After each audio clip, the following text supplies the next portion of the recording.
दोस्तों, सुशांत सिंह राजपूत की हत्या के बारे में पूरी साजिश कैसे रची गई, पूरी कहानी क्या है, जो लोग दिखा रहे हैं वो नहीं, मैं कुछ और दिखाने वाला हूं और मैं कुछ और बात करने वाला हूं जो पूरी तरीके से आपकी आंखें खोल देगा। दोस्तों, हमारे साथ जुड़िए। सत्यकॉम में सारी खबरें, अलग अलग एंगल से दुनिया भर की खबरें, प्रतियोगी परीक्षाओं से जुड़ी खबरें, हर प्रकार की खबरें हम दिखाते हैं। आप हमारे साथ जुड़िए, हमें सब्सक्राइब करिए और हमारे साथ जुड़िए। तो दोस्तों, चलिए आइए मुद्दे पर बात करते हैं। दोस्तों नमस्कार, आप देख रहे हैं India live stream. Sushant Singh Rajput अब इस दुनिया में नहीं है। उनके जो हत्या की जो साजिश रची गई, उस हत्या की साजिश के बारे में आज एक एक करके हम बात करेंगे। हमने पहले ही दिन कह दिया था 15 जून को, 14 जून को उनकी हत्या हुई और 15 जून को हमने कह दिया कि ये पूरा हत्या का मामला है और देश की 130 करोड़ की आबादी भी ये जानती है कि सुशांत सिंह राजपूत का ये पूरा मैटर हत्या का है। लेकिन दोस्तों, आज मैं वो नहीं बोलूँगा जो सब बोल रहे हैं, या आज उस मुद्दे पर बात नहीं करेंगे जो आप जानते हैं, या उन मुद्दे पर बात बिल्कुल नहीं करेंगे जो लगातार यूट्यूब में या आप टीवी में देख रहे हैं। आज हम उस विषयों पर बात करेंगे जो विषय महत्वपूर्ण है, गंभीर है सुशांत सिंह राजपूत को लेकर। आप सीबीआई पर बहुत प्राउड कर रहे हैं, पूरी जनता को सीबीआई पर विश्वास है, लेकिन दोस्तों मैं आपको बता दूँ, सेंट्रल ब्यूरो ऑफ इन्वेस्टिगेशन एक केंद्रीय जाँच एजेंसी है, देश की सबसे बड़ी जाँच एजेंसी है और यह भारत सरकार के अधीनस्थ काम करती है, सुप्रीम कोर्ट के अधीन काम करती है।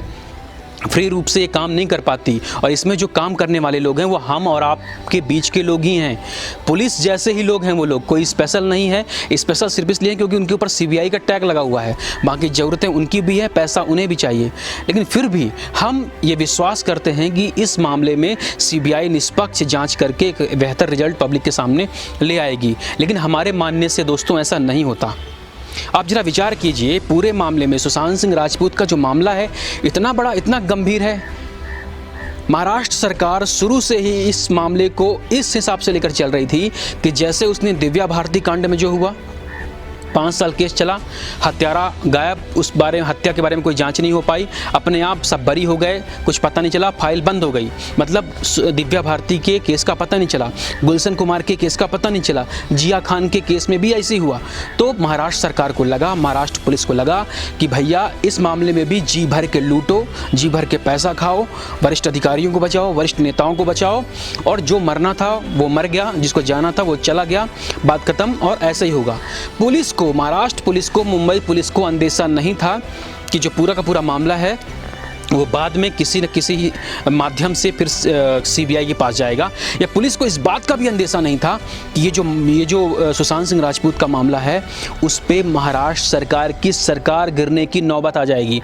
दोस्तों, जिस दिन 14 जून को सुशांत सिंह राजपूत का मर्डर हुआ वो प्री प्लान था। मर्डर हुआ, सरकार को मर्डर के पहले मालूम था कि मर्डर हो चुका है।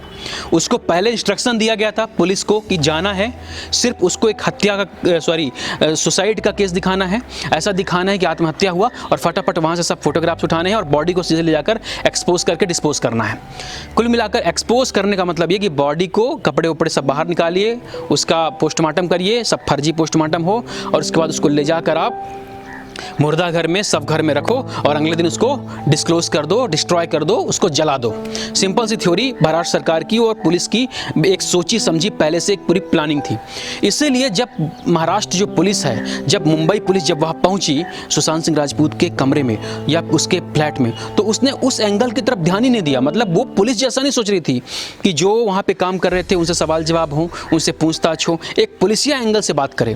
दोस्तों, एक बात बहुत सिंपल होती है, जब पुलिस को इंस्ट्रक्शन दिया जाता है तो वो इंस्ट्रक्टिव हिसाब से काम करती है, और जब उसको फ्री छोड़ दिया जाता है तो वो अपने फ्री हिसाब से काम करती है। मतलब उसके काम करने का तरीका बदल जाता है। सुशांत सिंह राजपूत के मामले में भी ऐसा ही हुआ है। दोस्तों, अभी आपने सुना, अभी आपको एक खबर पता होगी कि जिस दिन सुशांत सिंह राजपूत की हत्या हुई उसके लगभग 1 हफ्ते पहले, जिस दिन दिशा सलियन की मौत हुई, उसकी डेथ हुई, उसकी हत्या हुई, दिशा सलियन की हत्या के ठीक दिन, मतलब उसी रात में जो रिया चक्रवर्ती थी उसने सुशांत सिंह राजपूत का घर छोड़ दिया। सुशांत सिंह राजपूत का घर छोड़ने के बाद, बाहर आने के बाद, उसने बाकायदा महेश भट्ट को मैसेज किया और उसमें उसने कहा कि मैंने उसका घर छोड़ दिया है, मतलब मैं, रिया अब आगे बढ़ रही है और अब वो पीछे मुड़कर नहीं देखेगी। मतलब इसके पीछे जो महेश भट्ट का रिप्लाई था, महेश भट्ट ने कहा कि ये बहुत अच्छा किया, तुम्हारे पापा इससे बहुत खुश होंगे और अब पीछे मुड़कर नहीं देखना। महेश भट्ट क्या कहना चाहता है? महेश भट्ट ये कहना चाहता है कि सुशांत सिंह राजपूत को पीछे मुड़कर मत देखना, इस लाइफ को छोड़ो क्योंकि तुम मेरी हो। सिंपल सी थ्योरी, देखिए सिंपल सी थ्योरी है दोस्तों। बॉलीवुड के लोग महेश भट्ट को कुछ नहीं कहेंगे क्योंकि महेश भट्ट उन्हीं के बिरादरी का है, महेश भट्ट भी बॉलीवुड का है, कल उसको उनसे काम पड़ेगा। लेकिन दुनिया जान चुकी इस बात को कि महेश भट्ट और रिया चक्रवर्ती के बीच में अवैध संबंध है, उनके बीच में अंतरंग संबंध है। और महेश भट्ट ये कभी नहीं चाहता था, जैसे कि लोगों में अंदर की जेलस फील होती है, वो कभी नहीं चाहता था कि सुशांत सिंह राजपूत के साथ में रिया चक्रवर्ती घूमे या उसके साथ में रहे। वो सिर्फ रिया चक्रवर्ती को अपना बनाना चाहता था। और इसीलिए आप दोनों की जब चैटिंग देखेंगे तो उसमें स्पष्ट रूप से है, बार बार वो कह रही है आई लव यू बुड्ढा sir, I love you sir. और उसमें वो बाकायदा कह रही है मैं आपकी बात मान ली, आपने मेरी आंखें खोल दी, आप मुझे बहुत केयर करते हो, मैं आपके लिए धन्यवाद करती हूँ, आपकी जो सुबह सुबह के मैसेज होते हैं उससे मैं अवेयर हो जाती हूँ, मुझे बहुत कुछ उससे सीखने को मिलता है। इस तरह की वाहियात और बकवास इसके पहले आपने देखा होगा, उनकी सारी अंतरंग फ़ोटोज़ जो हैं वो बाहर हो गई, एक्सपोज हो गई। इसके पहले आपने देखा होगा रांची जब महेश भट्ट गया था तो उसके साथ रिया चक्रवर्ती भी गई थी, दोनों बाकायदा फोटोग्राफ्स में दिख रहे हैं। दोनों एक ही होटल के एक ही कमरे में रुके थे और 2 दिन 3 दिन रुके हुए थे। लगातार जो महेश भट्ट है उसके संपर्क में रिया चक्रवर्ती थी। महेश भट्ट रिया चक्रवर्ती को गाइड कर रहा था पूरे प्लान में। ये महेश भट्ट और रिया चक्रवर्ती का रिलेशनशिप था। महेश भट्ट नहीं चाहता था कि रिया चक्रवर्ती सुशांत सिंह राजपूत के साथ में रहे और उसको लेकर वो लगातार इस तरह से उसके दिमाग में गलत फीडिंग कर रहा था। रिया चक्रवर्ती से टोटली बेवकूफ़ लड़की, दिमाग से वाहियात, सिंपल सी थ्योरी आप जानते हो लड़कियाँ कुछ इस तरह से होती भी हैं। तो बेवकूफ़ लड़की, उसने क्या किया, उसने सोचा कि ठीक है महेश भट्ट से मेरा कैरियर ज़बरदस्त रहेगा, तो सुशांत सिंह राजपूत को जितना मैंने नोचना है, जितना पैसा लूटना है, जितना खाना है मैंने खा लिया है, अब बचा कुछ नहीं। अब एक काम करना है, सुशांत सिंह वैसे भी पूरी तरीके से डिस्टर्ब हो रहा है, इसको छोड़ो, अब महेश भट्ट से रिलेशन बनाओ और अब उससे अपना स्वार्थ सिद्ध करो। वो भी एक चालाक लड़की कहीं ना कहीं से, तो वो भी इस तरह से मतलब उसको ये दिखाई नहीं दिया कि Sushant Singh Rajput is dedicated for her. So उसने ये चीज़ नहीं देखी, उसने महेश भट्ट को देखा। दोस्तों अब दूसरे एंगल पे जाता हूँ, दूसरे एंगल पे यहाँ पर बात करते हैं। दूसरा एंगल ये कहता है कि महेश भट्ट और रिया चक्रवर्ती को आप किनारे छोड़ दीजिए, तो आती है महाराष्ट्र सरकार और शिवसेना। महाराष्ट्र सरकार और शिवसेना लगातार सीबीआई का विरोध कर रही थी। महाराष्ट्र सरकार पुलिस को पहले इंस्ट्रक्शन दे चुकी थी कि तुमको इस पूरे मामले को सुसाइड बताना है और किसी तरीके से केस को ख़त्म करना है, क्योंकि महाराष्ट्र सरकार को यह अंदेशा था कि उसके मंत्री, महाराष्ट्र सरकार का जो मुख्यमंत्री उद्धव ठाकरे, उसका बेटा आदित्य ठाकरे पूरे मामले में शामिल है। आदित्य ठाकरे ही रिया चक्रवर्ती के साथ में मिलकर, सूरज पांचोली के साथ में मिलकर और आदित्य पिठानी जो है उसके साथ मिलकर और जितने भी लोग हैं सुशांत सिंह राजपूत से जुड़े इर्द गिर्द लोग, और उसकी जो पुरानी जो पीए है उसको भी ले लें, आप पुरानी मैनेजर को ले लें, ये सब लोग मिलकर, इन सब का एक प्लान था कि इन सबको बचाया जाए, जो राजनीतिक लोग हैं उसमें जुड़े उनको भी बताया जाए।